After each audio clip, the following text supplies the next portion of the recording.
Welcome to Sweet Dreams Storytelling, where we unwind, relax, and drift into dreamland. I'm your host, Mike, and I'm so glad you're joining me tonight. Let's get cozy and settle in. Story for this evening is our adaptation of a beautiful novel by Beatrix Potter, The Tale of Tom Kitten. Chapter 1, The Cottage on the Hill. On the slope of a green and whispering hill, nestled among hawthorn hedges and tall foxgloves, stood a little stone cottage with ivy crawling up its chimney and roses nodding at the windows. The cottage was small, but not mean, cozy, but not crowded, and within its snug walls lived a cat of considerable dignity and fuss, Mrs. Tabitha Twitchit. Mrs. Tabitha Twitch prided herself on two things: the orderliness of her household and the upbringing of her three kittens, Moppet, Mittens, and Tom.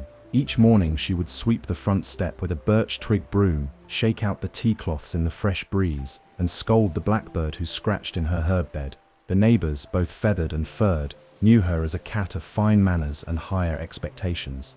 Her cottage was warm with the smell of fresh baking, seed cake, oat biscuits, and the occasional whiff of sardine toast for herself. The floorboards were polished, the copper kettle gleamed, and her best blue china tea set sat quietly in the cupboard, waiting for important visitors. But though the cottage was always tidy, her children were not. Tom, the youngest and only boy, was full of nonsense. He had a habit of tumbling downstairs, poking into cupboards, and climbing onto things that were never meant to be climbed. His sisters, Moppet and Mittens, were slightly more ladylike, but only slightly. Moppet had a fondness for hunting bugs in the strawberry patch, and Mittens often tied blades of grass into knots and called them dolls. This particular morning dawned bright and golden, with a soft mist clinging to the fields and the sun peeking over the hills like a shy guest. Mrs. Tabitha stood by her window, smoothing the front of her apron, and watched the world wake up. Today was no ordinary day. She was expecting company. It was to be a tea party, a proper one, with sponge cake, currant buns, and lemon posset. The ladies from the neighboring farms had been invited: Miss Tittlemouse, the most fastidious of field mice, Mrs. Tiggy Winkle, who promised to bring her best scones, and even the enigmatic Lady Ribby, a cat of such style that she once wore lace gloves to the post office. Everything had to be just so. The tablecloth was starched and spotless, and the garden path had been swept of snails. Even the bees seemed to buzz a little more politely. But her kittens were not yet ready. "Children," she called, her voice lilting through the cottage like a spoon stirring sugar, "come in at once.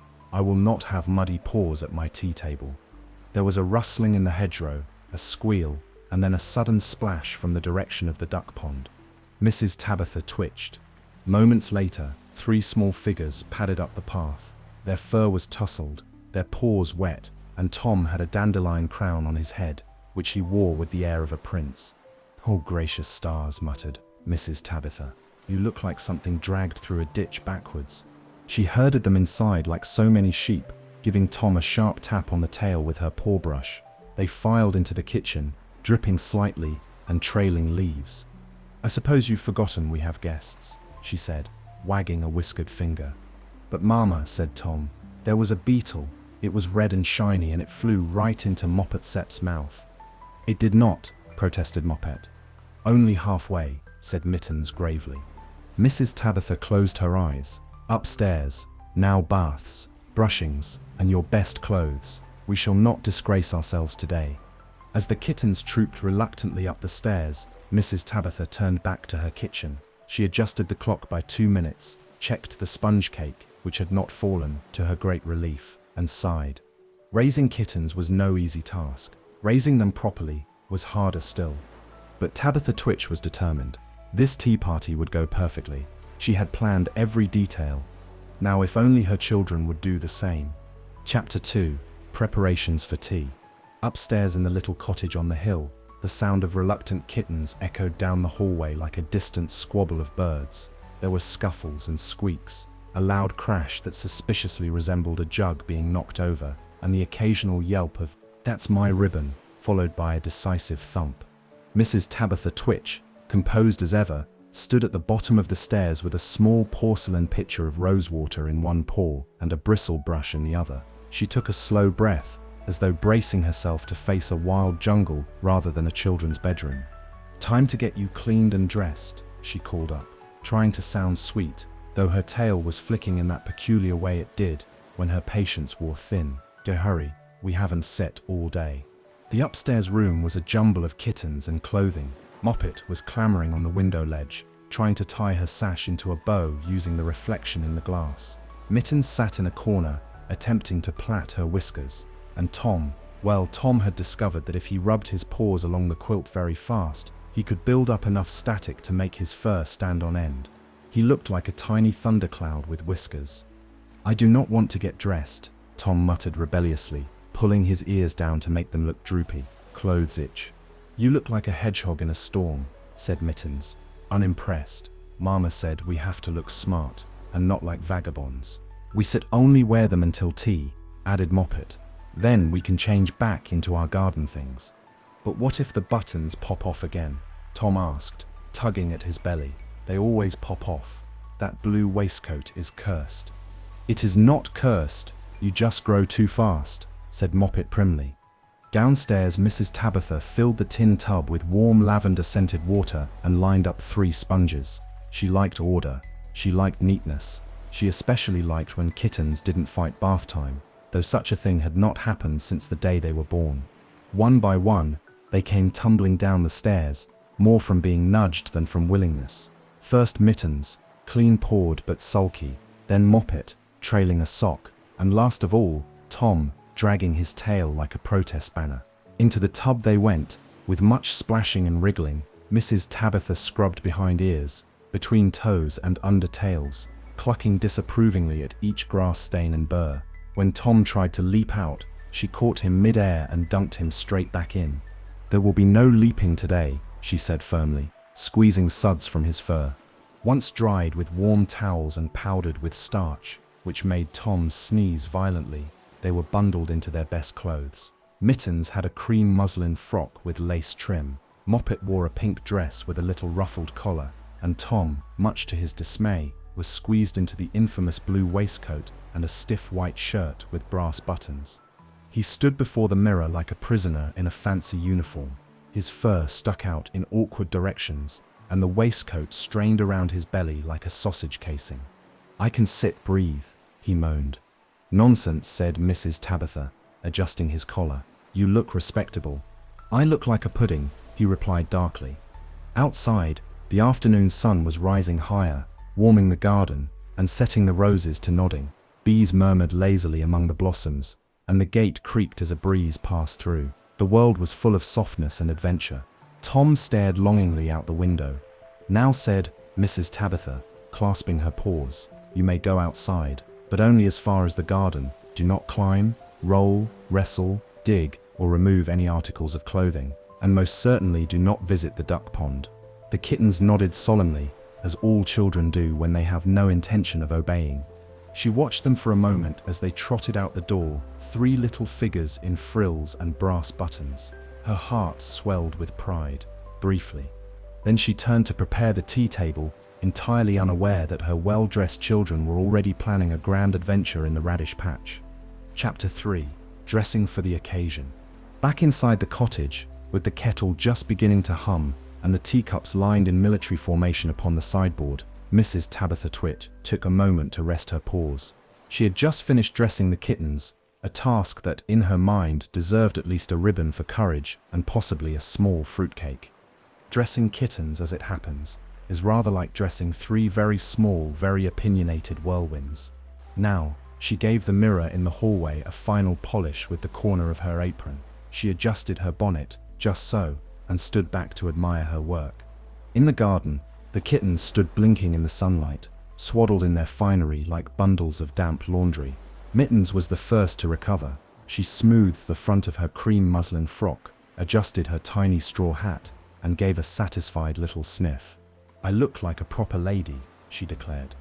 "You look like a tea cake," muttered Tom, tugging again at his waistcoat, which pinched every time he inhaled, with buttons. Tom's outfit was a subject of much contention. It consisted of a white cotton shirt with an upright collar that scratched his chin and a sky-blue waistcoat with shiny brass buttons, which even now seemed to be plotting their escape. A pair of matching trousers were fastened with suspenders that cut into his shoulders like the string on a parcel. He twisted this way and that in the sunlight, trying to see his reflection in the polished watering can. "I feel like I simp wrapped in cheesecloth." "That sets the point," said Moppet. "Mama says looking respectable means being slightly uncomfortable." Tom scowled. "Do respectable cats ever climb trees?" "No," said Mittens. "Or roll in moss?" "Certainly not." "Or chase beetles with tickly legs?" "Absolutely never," said Moppet, though her eyes twinkled with the memory of the beetle she had almost swallowed that very morning. Tom sighed heavily. "I was born to be wild." "Oh, stop sulking," said Moppet, adjusting the bow at the back of her pink dress. "Mama said we only have to stay clean until tea. After that, we can take off the clothes." "That's hours away," Tom grumbled, kicking a pebble. It bounced off a daisy.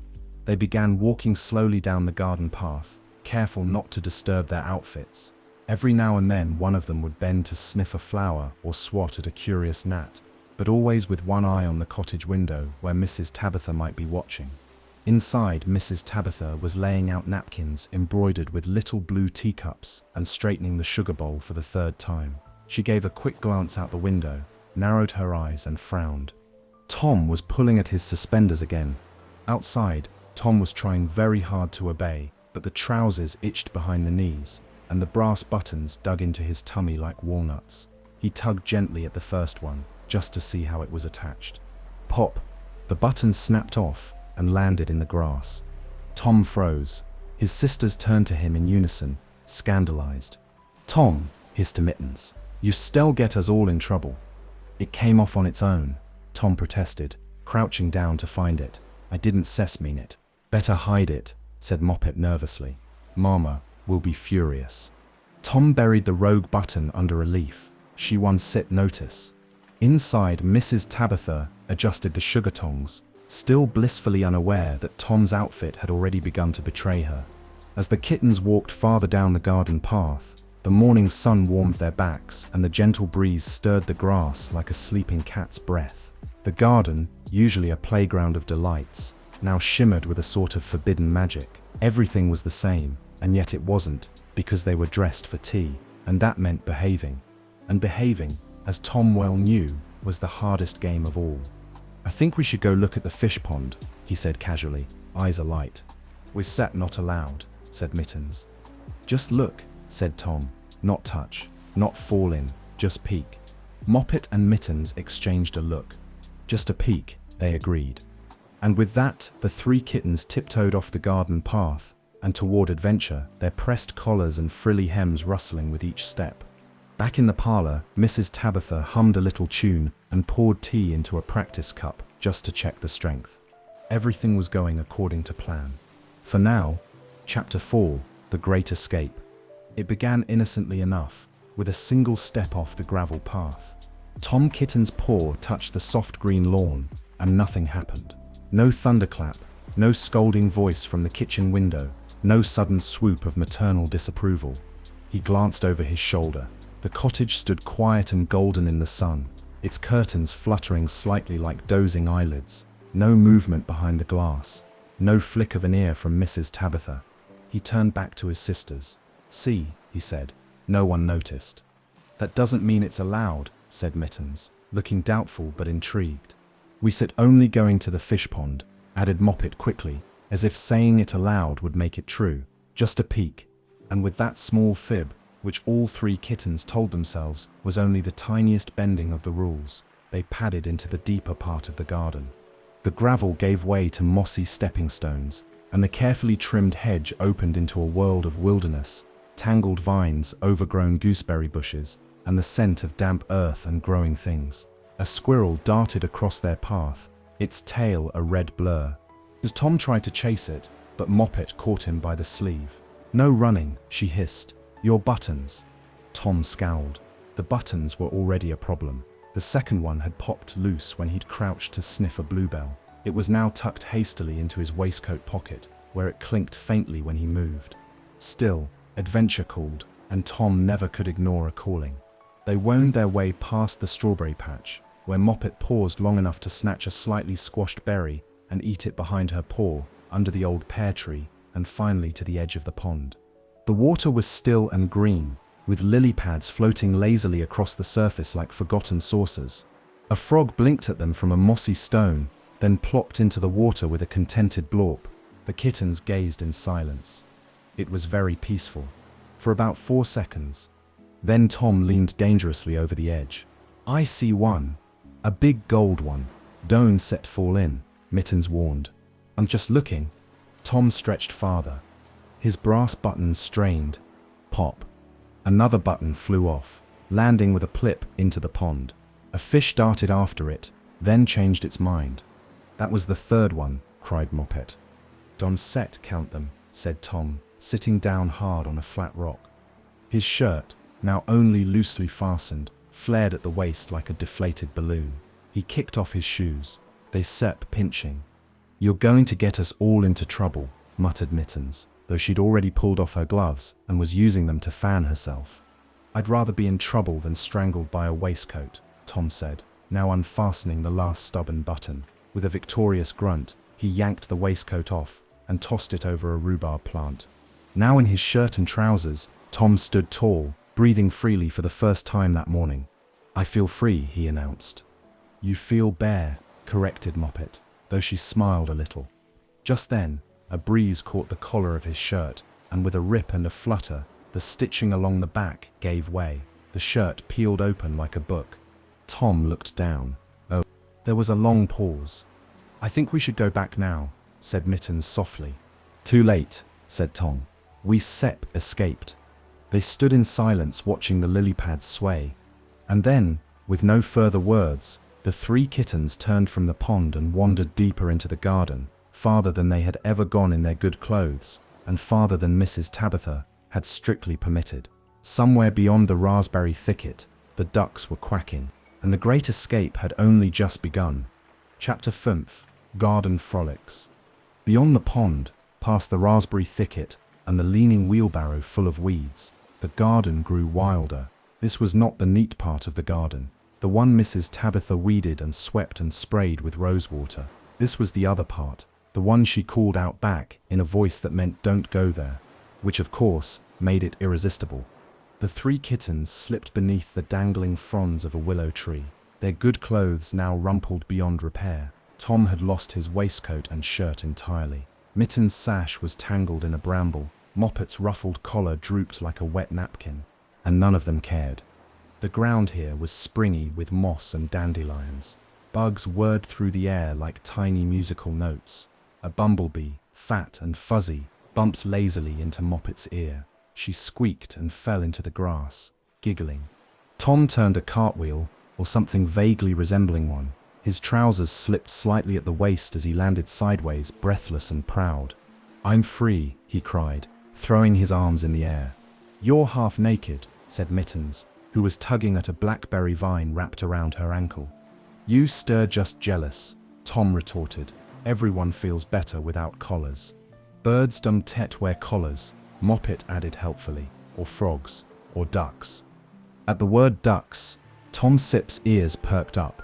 "Let pets visit the duck pond," he said. "The real one, the one past the fence." Mittens gasped. "That Sip's beyond the garden." Tom nodded solemnly. "Exactly. But Mama said, she said we had to stay clean." "Well, too late for that," said Tom, brushing dirt off his tail. "We set already halfway to disgrace." And so they went through the hedge, where Tom lost a button he'd tucked in his pocket, across a tiny stone wall, which Moppet accidentally knocked over, and under the old wood gate that creaked like a complaining goose. The air on the other side smelled different, damp and sweet, full of reeds and muddy secrets. A small stream trickled through the grass, leading to the wide duck pond at the bottom of the meadow. It was a glorious sight: shimmering water, lazy ripples, and a flock of ducks lounging like feathered nobles on the bank.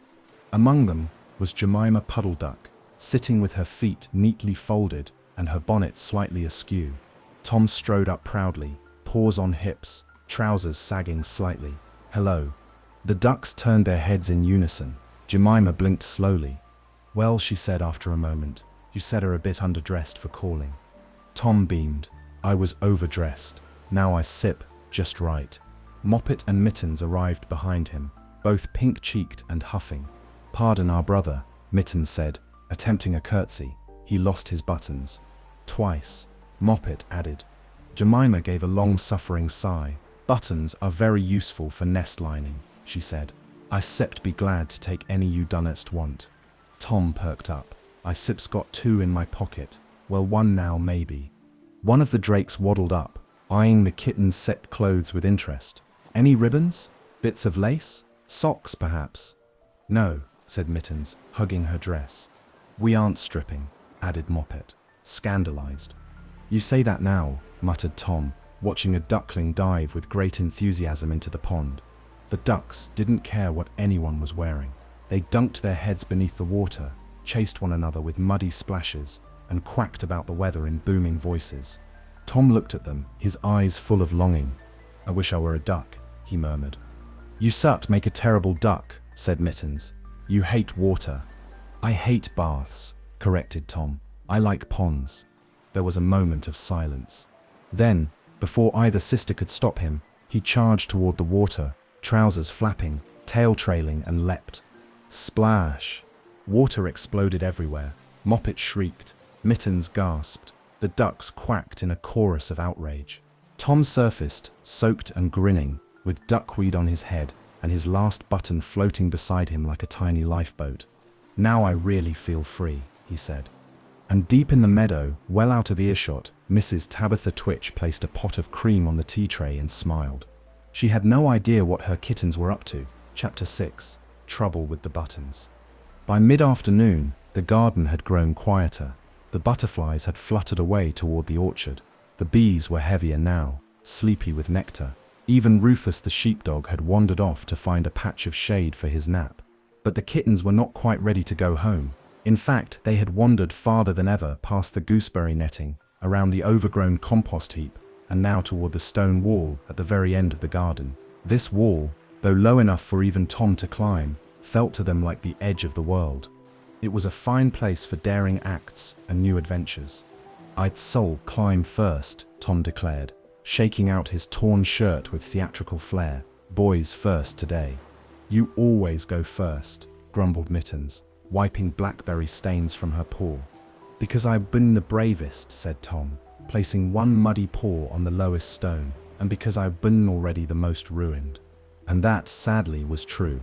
Tom's shirt was now no more than a collar with a few flapping rags attached. His trousers sagged from one remaining button at the waist, and his suspenders, having stretched and frayed, trailed behind him like forlorn ribbons. Every stitch of finery Mrs. Tabitha had so carefully dressed him in was now either dangling, lost, or stained beyond salvation. He scrambled up the stone wall with great difficulty, huffing as his paw slipped on a lichen patch. "Watch out for the moss," Mittens called helpfully. "I see the moss," he snapped, hauling himself to the top. He stood triumphantly for a moment, wobbling slightly, and puffed out his chest. "I am Tom the Explorer, king of all I see." Then pop, the final button on his trousers gave up.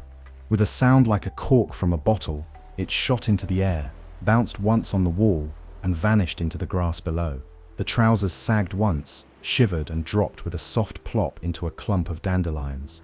Tom blinked. He looked down. "Oh," he said. Below, Moppet slapped a paw over her mouth to stifle a laugh. Mittens burst into a loud giggle. "Tom!" she cried, half scolding, half gasping. "You lost your everything." Tom stood on the wall, shirt in tatters, trousers gone, tail twitching indignantly behind him. His ears burned pink. For a moment he looked genuinely embarrassed, then with a theatrical sigh he shrugged. "Less laundry for Mama," he said philosophically. Moppet retrieved the fallen trousers from the weeds and shook them out. "They sit filthy," she said, "and torn right down the back seam." "Battle scars," Tom replied, hopping down from the wall. "That sips what happens when you fight a crabapple tree and win." But even Tom couldn't pretend all was well for long. His tummy, now entirely exposed to the elements, grumbled softly with hunger. The sun had dipped lower in the sky, painting the garden in golden slants of light, and the shadows had begun to stretch across the grass like long, sleepy cats. "Should we go back now?" Mittens asked, suddenly unsure. "We can sit," said Moppet. "Not like this. Mama will see us and oh no." she sit'll faint, or worse, she sit'll scold quietly. That, as all three kittens knew, was infinitely worse than shouting. Tom gathered the trousers into a rough bundle and tried, without success, to hold them around his waist. Every step caused them to slip. After a few comical tries, he gave up and slung them over his shoulder like a sack. Mittens looked at her own dress, smeared with blackberry juice and petal fragments, and bit her lip. Maybe if we go in through the back door, she still smell us, Moppet said. Mama can always tell, even when we try to wash our paws. She smells guilt, added Tom grimly. For a long moment, the kittens stood in the golden hush, surrounded by the aftermath of their freedom, torn clothes, grass stains, dirty paws, and the undeniable fact that they were long past the point of forgiveness. I still think it was worth it, Tom muttered, though less confidently than before. Mittens looked at him. Was it? He didn't set answer. And just then, quack, quack, quack, a sound drifted across the garden. All three kittens turned. There, waddling through the herb bed, came a line of ducks, led of course by Jemima Puddle Duck, who was peering intently at something clutched in her beak. Tom squinted. Is that my button? It was. Jemima was inspecting it like a rare gem. And with her arrival, the kitten's afternoon was about to take a very unexpected turn. Chapter 7. The Encounter with the Puddle Ducks.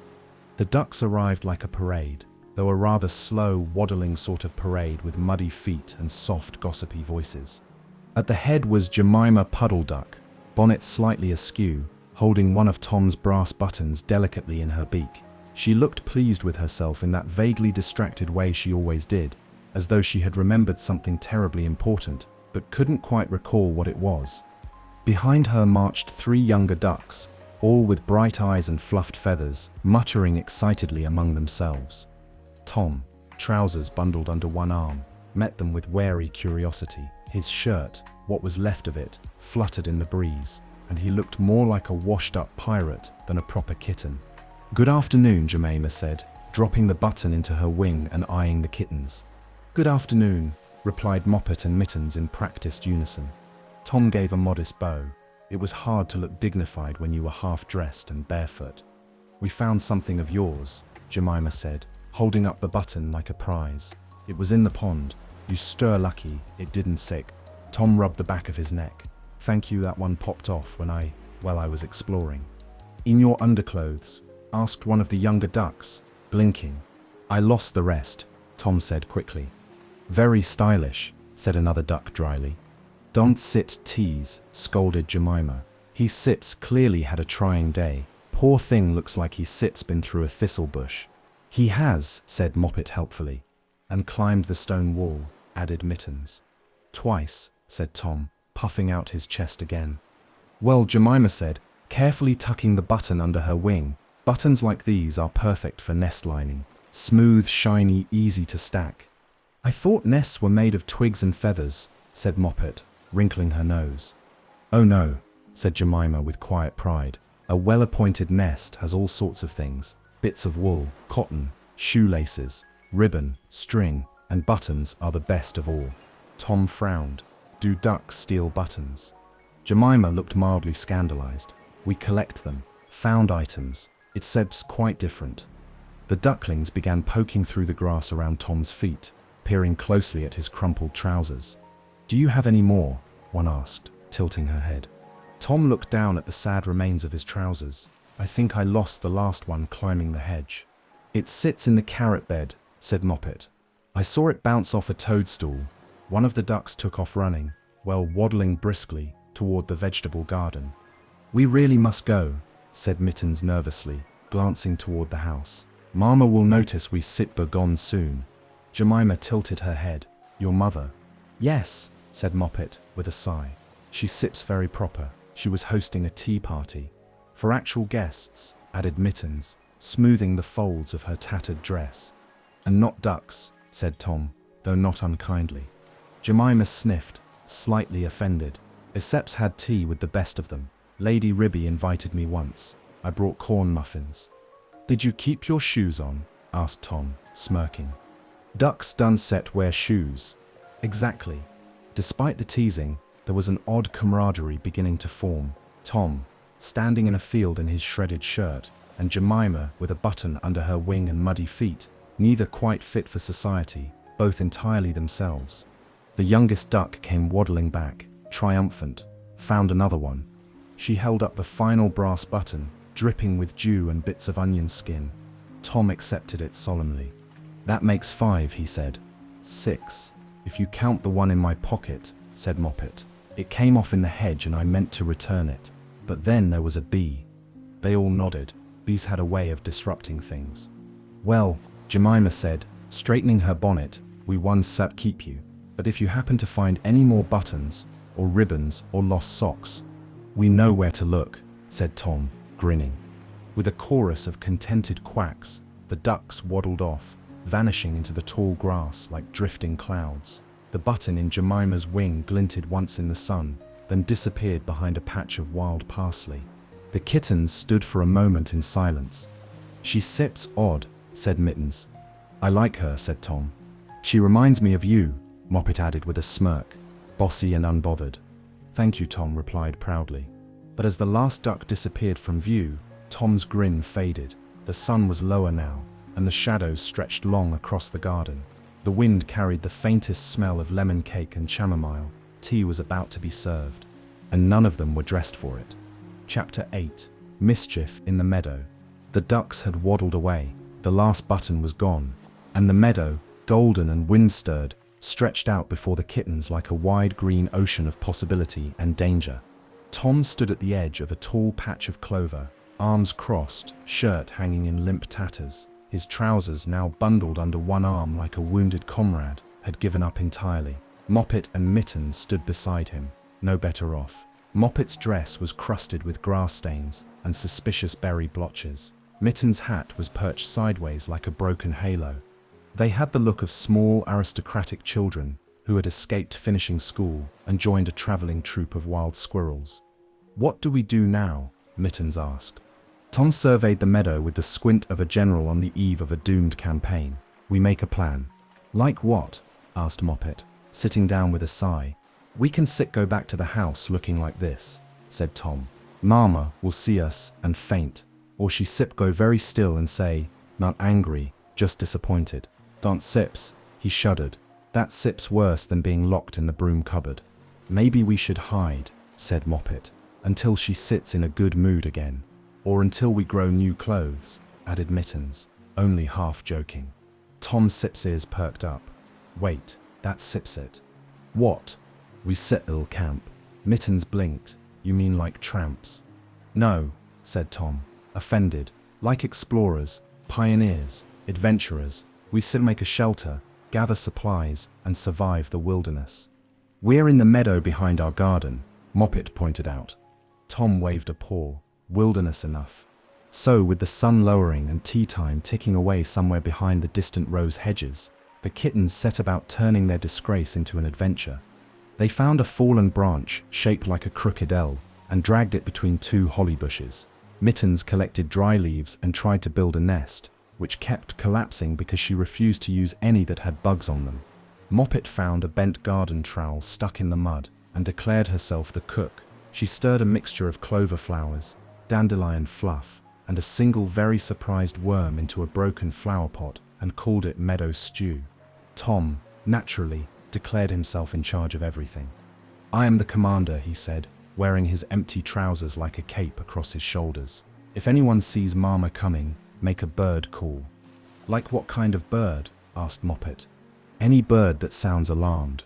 They played at wilderness for nearly a full hour.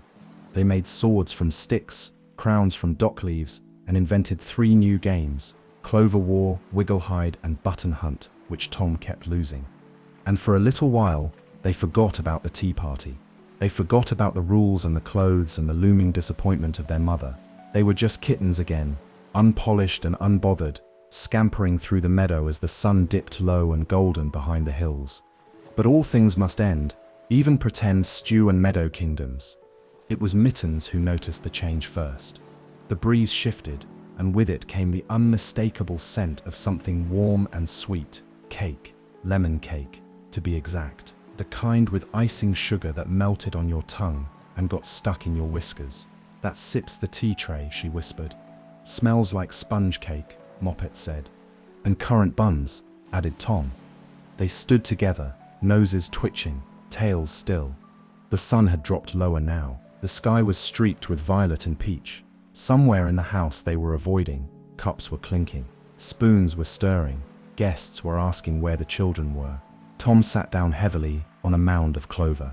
We stir gonna be in so much trouble. Enormous trouble, said Mittens. Trouble with layers, added Moppet.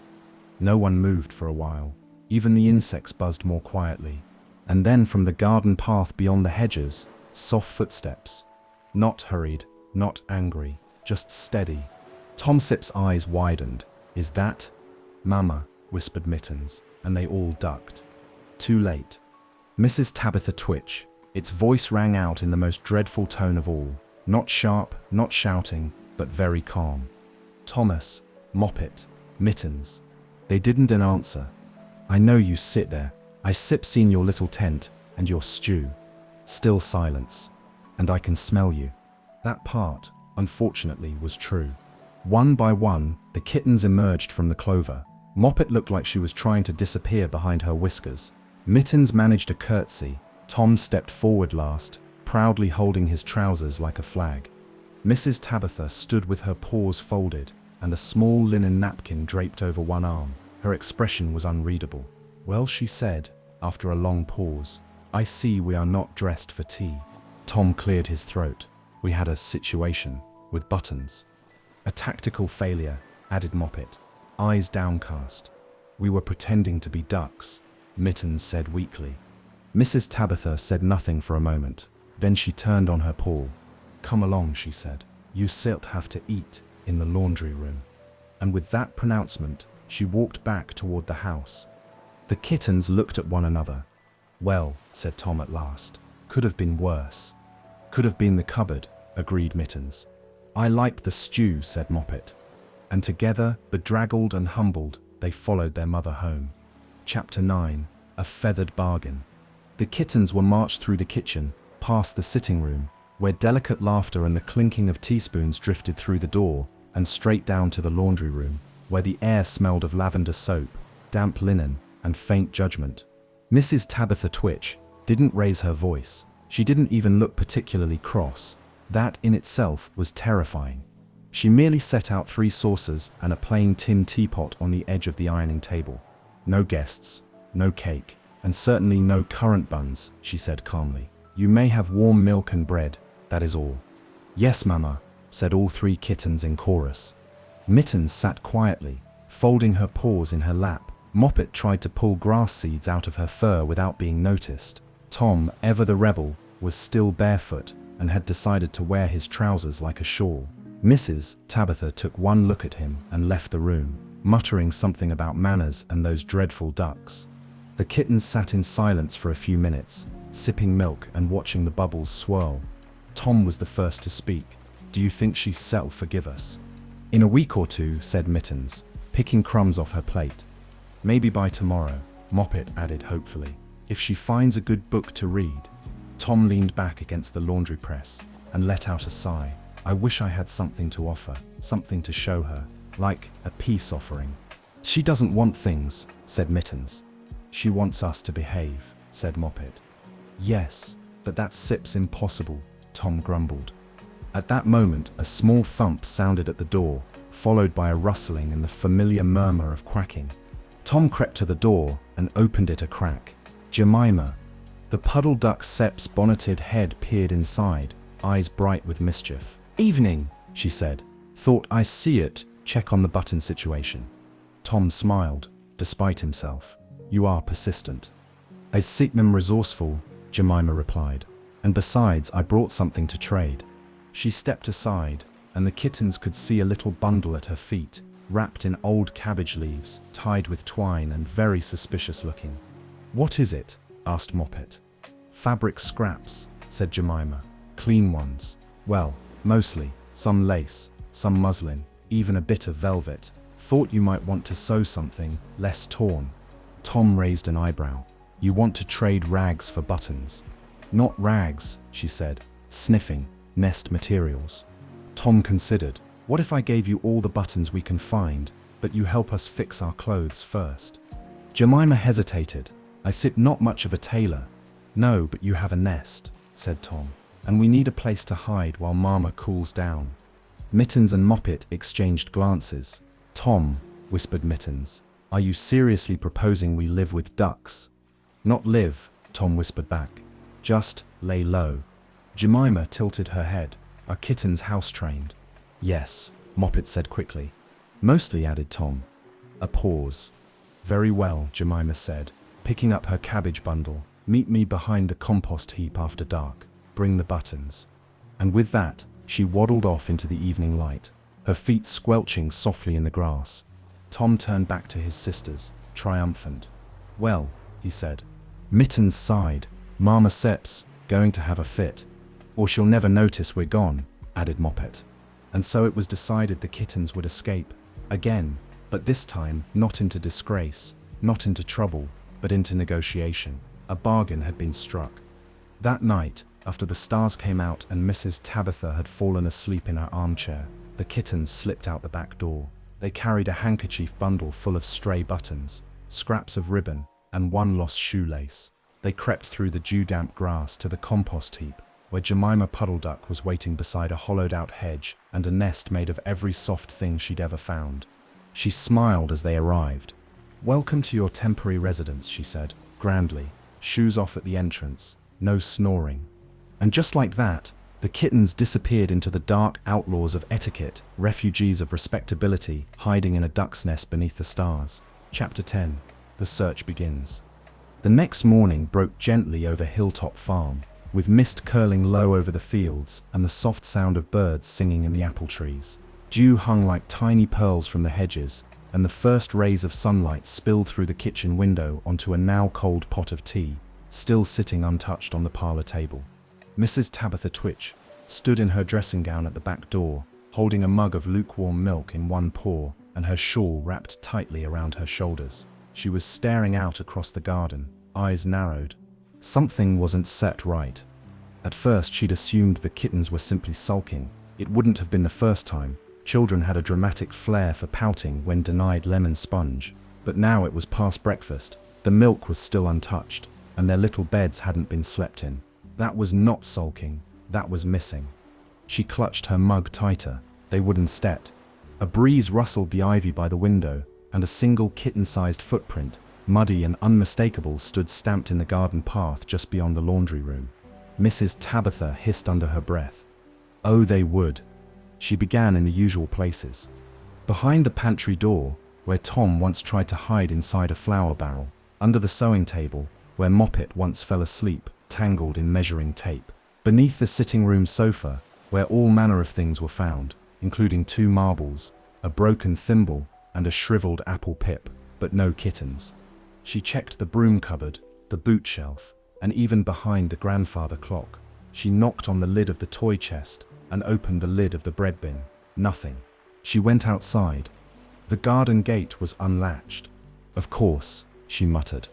She tied her shawl more tightly and marched toward the hedge with the brisk determination of a cat who had nursed 3 children, hosted 14 tea parties, and once defeated a rat twice her size behind the coal shed.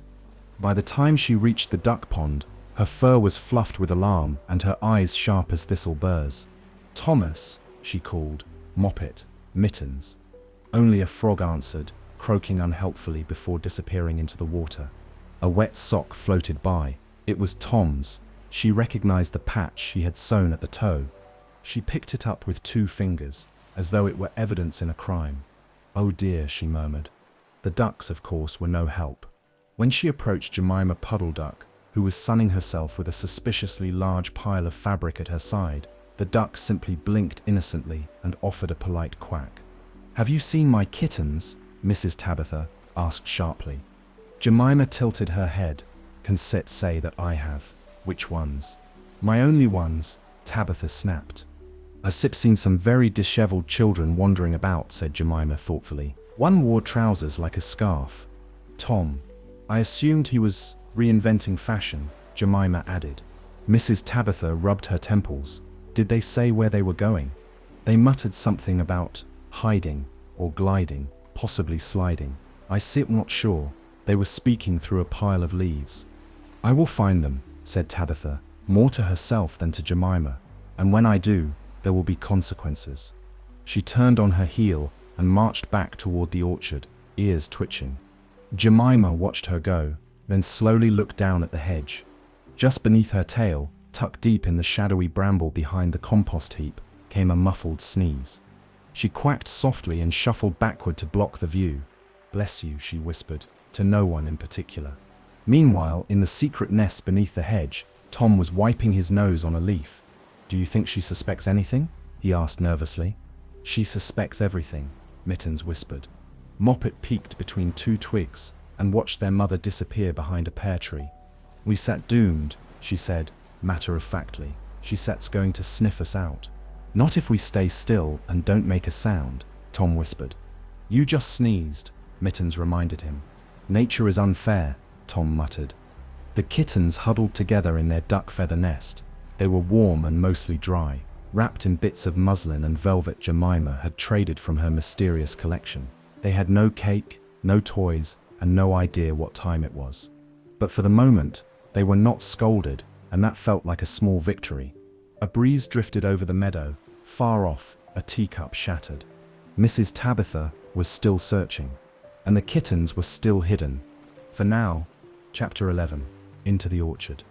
By the time the morning had ripened into early afternoon, the garden shimmered with summer warmth, and the search for the 3 missing kittens had stretched into every corner of Hilltop Farm. Mrs. Tabitha Twitchit, growing more flustered by the hour, had already searched the root cellar, the coal shed, and even the hen house, where she received nothing but clucks and one very offended peck from a broody hen. She was now in the orchard, calling names with increasing sharpness. Mittens, Moppet, Thumas, but her voice only stirred the branches and scattered a few startled sparrows. In the long grass at the far end of the orchard, beyond a crooked apple tree and behind a broken beehive, the kittens were hiding, again. Their duck feather nest had grown stuffy, and Jemima Puddle Duck, while generous with her materials, had begun loudly expressing her wish for more nesting space and fewer squirming housecats. So the kittens had crept out, crept farther, and crept wrong into the orchard where the shadows were deep and the rules were few. "Do you think she's stopped looking yet?" asked Moppet, peeking out from behind a low limb. "I think she sits looking harder," said Mittens. Tom, who had gathered a walking stick, really just a twig, squinted dramatically into the trees. "We sept if gone too far to turn back now," he declared. "We sept if wild things now. Feral, orchard folk." "Feral things don't complain about their itchy shirts," said Moppet, tugging at his ragged collar. "I'm adapting," Tom replied, with what he thought was great dignity. They wandered deeper between the trees, where the grass grew taller and the apple branches hung low with green, not yet ripe fruit. The orchard had always been a bit of a mystery to them, a place Mama rarely let them explore without her supervision. It was quiet here, quiet in a different way, the kind of quiet that hums. They walked in single file along a path that wasn't really a path, just the flattest part between the roots. A bee bumbled past them, a dragonfly zipped low, a startled blackbird gave a warning chirp from somewhere overhead. They passed a hollow log, and then, "Who goes there?" said a voice. All 3 kittens jumped, fur bristling. Out from the log slithered a thin, slippery shape, Sir Isaac Newton, a slow-witted, gentle old toad who lived under the apple trees and fancied himself a philosopher. Hello," said Mittens. "We're not going anywhere, really," said Moppet quickly. "We sit lost," said Tom, then winced. "I mean exploring." Sir Isaac blinked slowly. "Lost or hiding?" Tom opened his mouth to answer, then closed it again. Sir Isaac squinted at them. "You smell like duck feathers and trouble." "We've had a day," said Moppet, straightening her spine. "2 days," added Mittens. Sir Isaac gave a wheezy sigh and hopped onto a mushroom. "Every creature who comes through this orchard is either looking for something or running from something. Which are you?" The kittens looked at one another. "We were running," said Tom finally, "from Mama." "And tea parties," added Mittens. "And trousers," said Moppet. "Ah," said Sir Isaac, nodding. "Tea is a serious business, so are trousers." He leaned closer, But do you know what else is serious? The kittens leaned in. Going home. There was a long pause. Do you think she'll be furious? Mittens asked, voice small. Do you think she'll never let us outside again? Moppet added. Do you think she'll cancel our birthdays? Tom whispered. Sir Isaac looked at them with the watery, wise gaze of someone who'd once been mistaken for a garden gnome. "'Tis Sid'll be angry," he said. "Then she Sid'll be quiet. Then she Sid'll be tired. Then she Sid'll be tired. Then she Sid'll ask if you learned something." The kittens didn't speak. They were all thinking about what they had and hadn't learned. Sir Isaac gave them a small smile. "Also, if you bring her a ripe apple, it may help." "She likes the pink blushed ones," said Moppet, perking up. Tom looked around the orchard. "Well, maybe we should bring something back." "I want to go home," said Mittens softly. Tom looked surprised. "So do I," Moppet admitted, "even if we have to wear ribbons." Tom sighed. "I miss the sitting room chair." They turned to thank Sir Isaac, but he had already returned to his log, half buried in moss. "Do not trip on your way back," he called lazily. "The roots like to test you." The kittens didn't fully understand what that meant, but it sounded wise enough to remember. So with heavy paws and full hearts, they picked 3 apples, slightly lopsided but lovely, and began the long walk back through the orchard, toward the garden, and toward whatever Mama would say when she saw them again. Chapter 12. Lost and Learning. The sun was low now, casting long golden stripes across the orchard grass. The kittens walked in silence, 3 small figures, with fur mussed by wind and adventure, their arms full of bruised apples, and their whiskers drooping slightly with the weight of something new. They were no longer running, they were returning, which in some ways was harder. Every step back felt longer than it should have. The paths that once seemed bright and exciting now rustled with embarrassment and the vague dread of consequences. Even Tom, usually so bold, walked more slowly now, carefully balancing the apple in his paw like a peace offering. "I don't think I've ever been properly lost before," said Moppet softly. "You weren't really lost," said Mittens. "You were just avoiding being found." "I felt lost," Moppet replied. "A little bit." Tom didn't speak. He was busy staring at the back of his own paws. He had never noticed before how scratched and dirty they looked up close. They passed the stump where Sir Isaac Newton had given them advice. The old toad was gone now, perhaps napping beneath a leaf or contemplating the universe from under a mushroom cap. "Do you think he was right?" Mittens asked after a while. "That Mama would ask if we learned anything?" Tom frowned. "Well, have we?"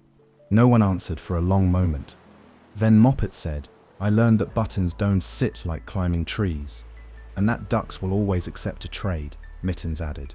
Tom kicked a pebble, "and that losing your trousers might be funny once, but not all afternoon." They nodded solemnly. It was not much, but it was something. They reached the edge of the orchard just as the first stars began to prick through the lavender sky. The smell of dinner drifted on the breeze, onions and broth and something warm and buttery. The windows of the cottage glowed like lanterns, soft and golden against the cool dusk. The house had never looked so safe. Or so far away. Tom stopped. "Maybe we wait here." "Why?" asked Moppet. "In case she sits still, storming." Mittens looked toward the house. "There aren't any storms, just supper. Maybe we've punished ourselves long enough," Moppet whispered. Tom nodded slowly. "Let Stitz go." They padded up the path quietly, this time carefully sidestepping the patches of mud and wild daisies. They didn't skip, they didn't race, they just walked, the way kittens do when they're growing up, whether they mean to or not. At the back door, Tom raised a paw and knocked, just once. No answer. He tried again. Still nothing. They peeked through the kitchen window and saw no one. The fire was low, the kettle was warm, and 3 bowls sat neatly on the table, each one filled with steaming broth and a square of buttered toast. The door creaked open suddenly, and there stood Mrs. Tabitha Twitchit. She didn't speak right away. She just looked at them. They looked back, filthy, scratched, clothes torn and eyes wide. Each one held out an apple. "We brought these," Tom said, voice unusually small. Mrs. Tabitha stared at the apples, then at the kittens. Then she stepped aside. "Come in," she said. "Wash first, then soup." They shuffled past her in silence, brushing her skirts with their tails. Just before he crossed the threshold, Tom paused and looked up. "Mama," he asked. "Yes, Thomas. We're sorry." Mrs. Tabitha looked at him for a long moment. "I know," she said softly. "We sit'll talk in the morning." She closed the door behind them, shutting out the chill, and went to fetch 3 clean towels. And so, the kittens were not scolded that night. They were not sent to bed without supper. They were not lectured or scrubbed with vinegar soap. They were simply fed and warmed and forgiven, quietly and thoroughly. And somewhere deep in their small, thumping hearts, they learned something important. Sometimes, growing up isn't about avoiding mistakes. It's about returning with your paws dirty, your tail lowered, and your heart open, and knowing the way back home. Chapter 13. The Return of the Waistcoat. Morning came softly to Hilltop Cottage, with a pale mist hanging over the garden, and the faint cooing of wood pigeons drifting through the hedgerows. Sunlight pressed gently against the curtains, not yet bold enough to wake the world too quickly. But Mrs. Tabitha Twitchett was already awake. She sat at the kitchen table in her dressing gown, a cup of tea growing cold in her paw, and a sewing basket open before her like an old friend. Between her claws lay a small, wrinkled scrap of sky blue cloth, what remained of Tom's waistcoat. She smoothed it out with a sigh. It had been found early that morning, flung over the gooseberry bush, still wet with dew and tangled with a single feather. One brass button was still attached, just one, stubborn little thing. With delicate, practiced movements, she began to repair it. Threading the needle, she muttered softly to herself. Buttons popped, collar torn, hem completely undone. Might as well have wrapped him in tissue paper and tossed him in a hedge. But there was no true anger in her voice, only the familiar rhythm of resignation and a flicker of something else, affection disguised as frustration. Upstairs, the kittens were still asleep. Tom lay spread out like a starfish, snoring faintly, one leg dangling off the bed. Mittens was curled in a tight ball, holding a corner of the blanket in her paws like a kitten again. Moppet mumbled something about apples and ducks and rolled over without waking. Their adventures had caught up with them at last. Tabitha glanced up the stairs once, then returned to her stitching. By mid-morning, the repaired waistcoat lay folded neatly on the back of Tom's chair, its buttons gleaming slightly in the soft light. It had taken extra reinforcement and 2 patches hidden under the collar, but it looked somehow like itself again. Not perfect, but presentable. The kittens woke slowly, one by one. Tom wandered into the kitchen first, tail rumpled and eyes still squinting against the sun. He stopped when he saw the waistcoat. His eyes widened. "You fixed it." "I did," said Mrs. Tabitha, without looking up from her tea. "Though whether it will ever fit you again is another matter." Tom stepped closer and ran a paw over the stitching. "It stits nicer than before." "It stits sturdier," she said, sipping her tea. "Not necessarily nicer." He didn't say thank you, not right away. He just stood there, paw resting on the fabric, as if it was some long-lost thing he hadn't realized he missed. "I think I'll hang it in the wardrobe," he said finally. Mrs. Tabitha raised an eyebrow. "Not wear it?" "Not today." She gave a quiet of approval.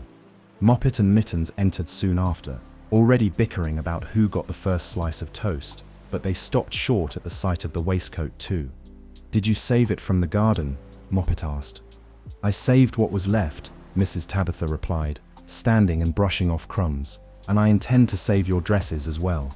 They seber in worse shape than the laundry basket, after a rainstorm." The girls giggled, then looked sheepish. "We start going to help you mend them," said Mittens quickly, "right after breakfast." Said Tabitha. "We set'll see if you remember that after jam." Tom gently picked up the waistcoat and held it carefully in both paws. "I've Sel take care of it this time," he said. Mrs. Tabitha looked at him, and something softened behind her eyes. "I know," she said. "That's why I fixed it." Later that afternoon, as the kittens sat on the steps threading needles, badly, and retying ribbons, sloppily, a familiar figure waddled up the garden path. Jemima Puddle Duck, feathers ruffled and bonnet askew, carried a small satchel made from a sock and a shoehorn. "Isaac brought something," she said cheerfully, "a return gift." From the sock, She produced 2 of Tom's original buttons and a ribbon she had clearly tried to iron with a flat stone. They didn't suit the nest, she explained. Too round, the ducklings kept sliding off. Tom laughed and took the buttons. We sew them back on. Jemima nodded once and looked at Mrs. Tabitha. Your children are quite lively. Mrs. Tabitha gave a sigh. So are hornets. Jemima chuckled and adjusted her bonnet, but they sit good-hearted and very clean, now. And with that, she gave a short curtsy and waddled back toward the meadow, leaving behind only the faintest trail of feathers. Mrs. Tabitha watched her go, then turned back to her children, who were now all attempting to thread the same needle at once. She shook her head. Better than ducks, she muttered. And she meant it. Chapter 14. Reunion at Dusk. Evening came with a sigh over Hilltop Farm, folding the hills in lavender shadow and trailing soft gold through the last of the garden's summer light. The birds were finishing their songs, and the bees had returned to their hives, heavy and content. Inside the cottage, the air was warm with supper and quiet with peace. The table was laid simply, no guests, no fancy cloths, no doilies or china, just thick slices of bread, a crock of soft cheese, and warm bowls of vegetable broth. The kind of meal meant for comfort, not company. Mrs. Tabitha Twitch stood at the stove stirring slowly, her ears tilted toward the kitchen doorway where the kittens were supposed to be setting the table. They were trying. Mittens had dropped a spoon twice and was now polishing it with her sleeve. Moppet was arranging the napkins into curious shapes. Birds, boats, no one could tell, and Tom had been entrusted with the bread knife, a responsibility he took far too seriously. I am the bread commander, he declared, slicing dramatically. You're going to be the crumb general if you don't slow down, muttered Mittens. Moppet giggled. Make mine into a triangle. Tom obliged, handing her a misshapen wedge with great ceremony. Mrs. Tabitha didn't scold. She simply placed the pot on the table, sat down with a long breath, and folded her paws. We still eat first, she said gently, and then we still speak. The kittens nodded, eyes wide, paws still. And so they ate. The soup was hot and full of carrots and potatoes. The bread was unevenly sliced but delicious. No one asked for dessert. No one kicked anyone under the table. They just chewed and listened to the ticking clock and let the quiet gather around them like a blanket. When the bowls were empty and the tea was poured, Mrs. Tabitha cleared her throat. I imagine you know why I was upset. 3 kitten heads nodded in unison. You ruined your clothes, disobeyed my instructions, disappeared for a day and a half, and consorted with ducks. Tom looked down at his paws. We sitch sorry, Mama. Mittens added quickly. We didn't mean to be wild. We just wanted to explore, said Moppet, but we forgot to think. Mrs. Tabitha Six's gaze softened. You are kittens. Thinking takes practice. She reached across the table and adjusted Moppet Sep's lopsided collar. I wasn't just angry because of the clothes, or even the tea party. Tom looked up, surprised. You weren't No, she said. I was worried, terribly worried, that something had happened, that you'd been lost, or frightened, or hurt. There was a long pause. We were a little of all those, Mittens admitted. But we learned, Moppet whispered, even if it took the whole orchard. And 2 ducks, added Tom. Mrs. Tabitha smiled softly, then reached beneath the table and pulled out a small bundle wrapped in a cloth napkin. She handed it to Tom. What sep's this? He asked. He opened it slowly. Inside was a small plum cake, carefully sliced into 3 equal pieces, the good kind, the kind meant for guests. You may not have earned it before, said Mrs. Tabitha, but you've earned it after. They ate it with quiet joy. And as the sun slipped behind the hills and the stars began to blink awake, the family sat together in the kitchen. No fancy tea sets, no guests, no waistcoats or ribbons. Just a mother and her children, reunited at dusk, hearts full, tails calm, and fur slowly smoothing down. And though there would be more tea parties, and more mischief, and certainly more buttons lost to trees and ponds and ducks, there was also this, a home to return to. And the quiet kind of love that forgives even the most wrinkled waistcoat. Chapter 15. The Tea Party. While the kittens had been gallivanting through gardens, clambering over orchard walls, and losing their dignity one button at a time, something else had unfolded inside the little stone cottage on the hill. The tea party had taken place. Oh yes, it happened. Just not quite as planned. That afternoon, precisely at 3 o'clock, the front gate creaked open, and in came the first guest, Mrs. Tiggy Winkle, the hedgehog laundress, in her crisply pressed bonnet and a scarf that smelled faintly of starch and rosewater. "Good afternoon, Tabitha," she said, holding out a neat parcel wrapped in string, lemon scones, still warm.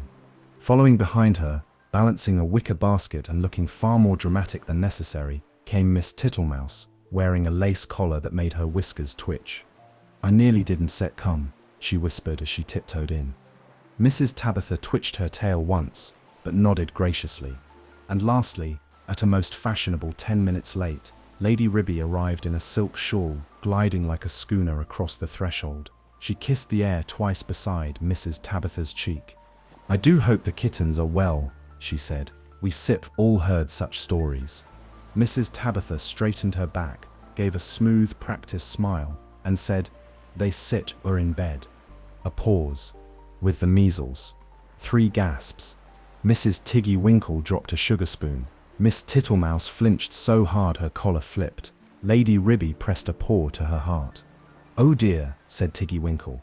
"Oh no," whispered Miss Tittlemouse, immediately rummaging for a handkerchief. Lady Ribby narrowed her eyes and said, "How very sudden."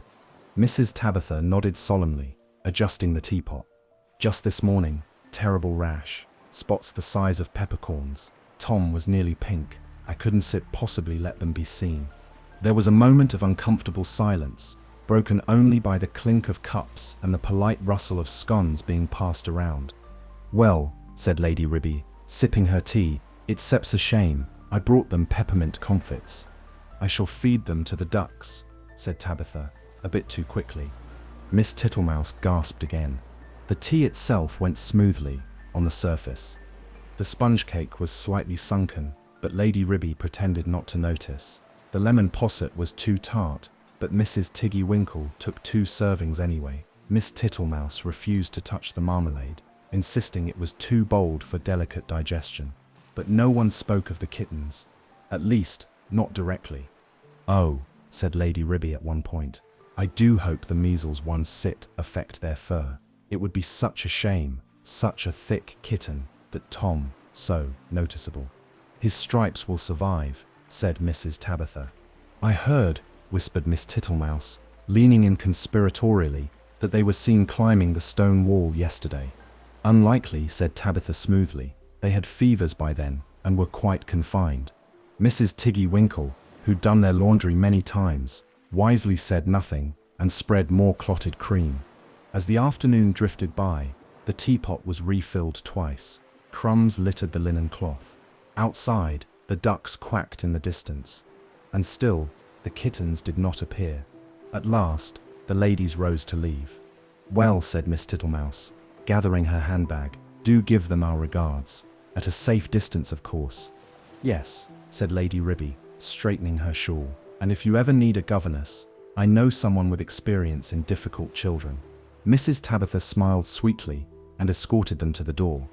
"I shall be sure to consider it," she said. The moment the guests disappeared down the lane, Mrs. Tabitha exhaled. She turned to the sitting room, where the best china lay in its usual prideful silence, untouched by kitten paws. She folded up the lace tablecloth, carried the leftover scones into the kitchen, and placed them neatly into a tin. Then she went to the back door, looked out into the fading light, and gave a soft, fond sigh. "You owe me," she murmured, not unkindly. And in the quiet that followed, the house, emptied of guests but full of warmth, felt like itself again. Chapter 16. Reflections and Regrets. The sky turned velvet that night. After the guests had gone and the dishes were washed, after the last spoon had been dried and the front door bolted, the house settled into its nighttime hush. In the attic bedroom, the kittens lay in their tidy beds, clean and wrapped in freshly laundered nightclothes, none of which matched, since their best garments were still drying on the line after an emergency wash. The room was lit only by the soft flicker of a candle on the dresser. Outside, the stars blinked gently through the window pane. Crickets sang beneath the eaves. And none of the kittens were asleep. Not truly. Tom lay on his back, staring at the ceiling, paws folded over his belly like someone awaiting a trial. I was very nearly a duck, he whispered. Moppet shifted under her blanket. You don't have the feet for it. I could have adapted, he muttered. I was accepted. You were tolerated, Mittens replied from her bed, where she was brushing imaginary crumbs off the coverlet. Jemima only let us stay because we gave her buttons. We made a trade, said Tom, like grown-ups do. There was a pause. Then Moppet said softly, Do you think Mama was really angry? No, Mittens answered after a moment. She was frightened. Tom turned his head. How do you know? Because when you came in with the apples, she said, she looked at you like she was trying not to cry, but also trying not to smile. Tom was quiet for a long time. Then, I thought running away would make me feel brave. Did it? Moppet asked. He sighed. It made me feel very hungry. They all giggled quietly, then fell silent again. Outside, the night pressed in gently. An owl called once from the orchard. Somewhere down the lane, a cart rumbled by. The house creaked the way old houses do, as if it were exhaling with them. I think I liked camping, Moppet said. A little, not the worm stew part. I liked hiding, said Tom, but only before I started missing pillows. Mittens reached over and tugged the corner of her blanket higher. I liked pretending we were in a story, but I didn't sit, like worrying about when it would end. Tom rolled over onto his side. Do you think we stir, bad kittens? Moppet sat up in bed, her fur sticking out slightly at the ears. No, Mittens shook her head too. Just kittens, who sometimes forget they set loved, that silenced them more deeply than any scolding could have. Because it was true. Sometimes, when the garden was too wide and the pond too tempting, and the idea of tea parties too tiresome, they forgot about the warm paw that brushed behind their ears, the biscuits always saved just for them, the patched buttons and the folded towels and the porridge stirred without asking. Sometimes, they forgot home isn't sit made of walls. A sep's made of care. Downstairs, Mrs. Tabitha Twitchett sat in the armchair by the fire, darning one of Mitten's socks by instinct, though no one had asked her to. The room was quiet, except for the soft clack of her needles and the ticking of the clock. She wasn't sit angry. She wasn't sick, even tired anymore. She was thinking of her kittens, muddy, disobedient, loud little loves who had scared her half to pieces, and how, despite everything, they had come home. With apples, with apologies, and with the unmistakable look in their eyes of creatures who had been out in the world and were now ready to be forgiven. She folded the sock neatly and set it beside the fire to dry. Then she climbed the stairs, opened the bedroom door just a crack, and peeked inside. 3 small figures, curled and breathing softly. 3 pairs of ears, twitching in dreams. 3 hearts that were learning day by day what it meant to be loved, even when they didn't deserve it. She smiled and closed the door. Chapter 17, Lessons in the Laundry Room. The next morning arrived with soft clouds, cool air, and the smell of damp linen drifting through the open windows. Somewhere in the orchard, a dove cooed lazily. Somewhere closer, a kettle whistled with purpose. But in the laundry room, things were far less dreamy. Mrs. Tabitha Twitch stood with her paws on her hips, an apron tied firmly around her waist, and a basket of tattered clothes at her side. The table was covered in neat piles of needles, thread, cloth patches, and most ominously, a bar of lye soap the size of a brick. The kittens stood before her, freshly brushed, slightly sleepy, and nervously pawing at the floorboards. I believe, said Mrs. Tabitha, with calm precision, that someone owes the laundry room an apology. Tom cleared his throat. Sorry, laundry room. And Des. Sorry, Mama.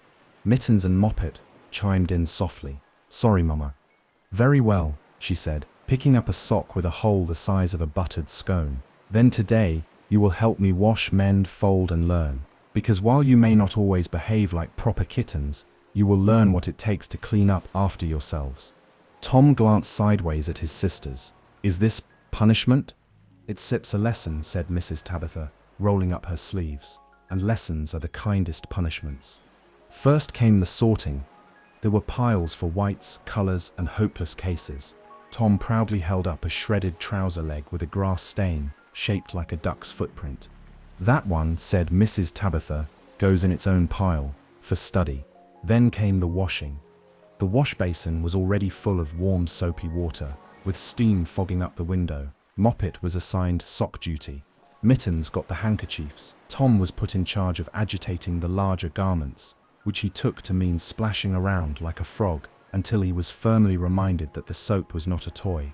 After that came the scrubbing. Tom was given a washboard and a warning. Scrub, gently, this is not a battle. He scrubbed vigorously anyway. Gently, I said, not like you sit trying to erase the past. Mittens was surprisingly good with stitching, though she pricked her paw 3 times before threading the needle. Moppet folded everything with slow, careful precision, even if she kept folding each towel twice to make it just so. Tom tried to sew a patch on his waistcoat and sewed the sleeve to the tablecloth instead. That's Sep's creative, said Mrs. Tabitha, but wrong. He grinned sheepishly and tried again, this time only sewing the waistcoat to itself, which was an improvement.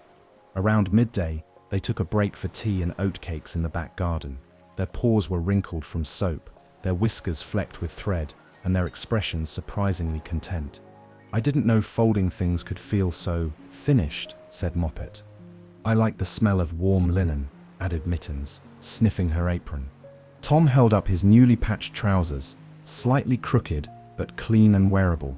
This part Sip's mine, he said, pointing to the wonky stitching. That Sip's where I learned something.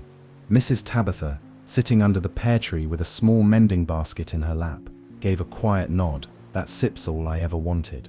There was a long silence after that, not an awkward one, just the peaceful kind that happens when everyone knows they've done something hard and good together. And though the soap had dried their paws and the stitching had poked their thumbs, none of them complained. Because in that little laundry room, the kittens had learned something that no tea party or duck chase could teach, that mistakes could be mended, that clothes and hearts could be stitched back together, and that a well-folded handkerchief, done in silence and love, might just be the closest thing to grace. Chapter 18. Tea with a Promise. The next Sunday, the air was golden. The sky had arranged itself into a soft blue dome, and the garden swayed with the polite rustle of late summer breeze. The bees were unhurried, the sparrows were orderly. Even the ducks kept mostly to themselves, waddling across the lawn with only the occasional quack of opinion. Inside the cottage, the tea table had been set once more, but this time there were no guests, no starched napkins or borrowed porcelain, just the family. A fresh sponge cake sat proudly in the center, its top dusted with sugar and lemon zest. The jam pot gleamed beside it. A small bowl of clotted cream rested on a doily that had clearly been ironed with care. And the kittens? They were ready. Tom came down the stairs, dressed in his once ruined, now carefully mended blue waistcoat. The buttons had been reinforced with double thread, and though the seams were a little uneven, he wore it like armor. Mittens wore a cream pinafore, with no visible jam stains. Yet, Moppet had even tied her bow in a perfect knot on the first try, though she made Tom check it twice to be sure. Mrs. Tabitha Twitch stood back and admired her children, as if seeing them for the first time, not because they looked perfect, they didn't, but because they looked peaceful, settled, homegrown. She poured the tea. Well then, she said with a smile, shall we try again? They nodded and took their seats.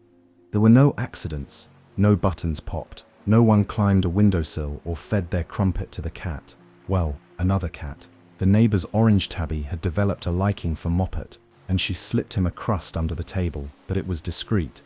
Mrs. Tabitha sliced the sponge cake, the kittens passed the jam. Conversation was soft, and full of thank yous and would you minds. And when it was nearly over, as the teacups clinked quietly on their saucers and the sunlight turned drowsy in the window, Tom cleared his throat. Mama. Yes, Thomas. We set been talking. Mrs. Tabitha raised an eyebrow. Moppet nodded. We want to help next time. With the real tea party, the one with guests. We could set the table, said Mittens, properly. I can fold napkins, added Moppet. T'd been practicing. And I wear the waistcoat, Tom said. Even if it seps a bit snug. Mrs. Tabitha sipped her tea, hiding her smile. That would be very helpful. Tom leaned forward, earnest now, and I promise not to chase ducks. Or climb trees, Mittens added. or fall in the pond, Moppet said. A pause. Unless their sips are fire, Tom added, and I have to rescue something. Mrs. Tabitha looked at them, one by one. Very well, she said. We sit. I'll have a proper tea. All of us, next week. No excuses. The kittens beamed. And this time, she added gently, it will not be about looking perfect. It will be about being present. Agreed? 3 heads nodded. And in that moment, surrounded by crumbs and comfort, the kittens felt something warm settle deep in their chests. A promise, not just to behave, but to belong. To grow up, slowly. To be good, eventually. And always, always, to come home. Epilogue. Later that evening, Tom carefully placed his waistcoat on a hanger and whispered to it, "You did well today." Moppet found a new ribbon and didn't even tie it to a stick. Mittens organized the spoon drawer for fun, and Mrs. Tabitha Twitch, standing at the kitchen window with her cup of evening tea, watched the garden settle and thought, maybe they weren't sit-perfect kittens, but they were hers. And that was better. The end. Thanks for spending this quiet time with me here at Sweet Dream Storytelling. I hope you're feeling relaxed, peaceful, and ready for a restful sleep. As we say goodnight, let the calm background music guide you gently into dreamland. Before you go, don't forget to like the video and subscribe, and until next time, rest well.